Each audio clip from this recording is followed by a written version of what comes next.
Starlink, right? T-Mobile chose Starlink for a reason, and it was not because they were probably the best option. I think the reason why they chose Starlink was because they thought that because Elon had the most amount of satellites, and it's Elon, the Da Vinci of our time, arguably, right?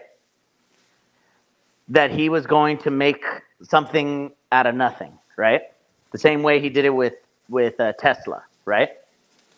So, isn't it interesting that T-Mobile chose to use the 10 by 10 band 2 that was not contiguous to their existing holdings, the 2 by 2, or sorry, the 10 by 10 that they got from the merger, right? Very interesting. I mean, man, Chacha, we've been talking about this, right? About the noise and the power levels that are required for a mid-band solution. Talk to me. Yeah, it's not going to be good. It's going to be really problematic. The interference risk is so high. It's probably going to exceed the 3GPP standard. They're going to have to request an exemption from the FCC for that. It's probably going to cause interference with any type of N25 deployed globally. It's probably going to result in a 40 to 50% efficiency and throughput degradation. It's probably going to be horribly high latency, extremely jittery. I think messaging at best. I think calls would be unreliable. If you can hold the call, it's going to be terrible. I think a lot of drops and I think a lot of, unable to connect type situations will happen.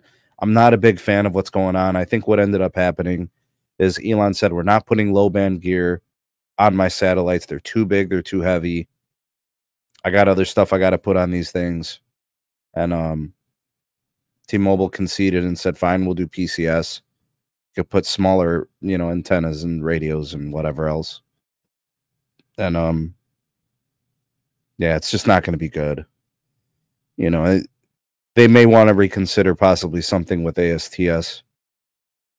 I don't know. I don't like it.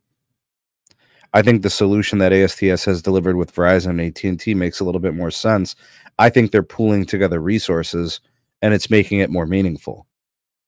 2 + 2 = 4, but you don't want to look at it as just the 2 and the 2. It's the 4, right? The coming together of that sort of thing. So yeah, I don't know what's going to happen there. There's pros and cons to it, right? So I mean, AT&T, Verizon does have the better solution with AST. You have a huge Bluebird satellite that covers, 800, 850 for Verizon, and then 700 and 850 for AT&T. It's very, very. The design of it is extremely built well. The only drawback is if one of those, it's supposed to be five Bluebirds out that are going to take care of everybody in the whole world. But if one of those goes out, then you're screwed. Versus Starlink, to where you have thousands and thousands of LEO satellites. So if one of those goes out, it's no big deal. But again, it's really going to be about like how the quality is built by the OEMs, right?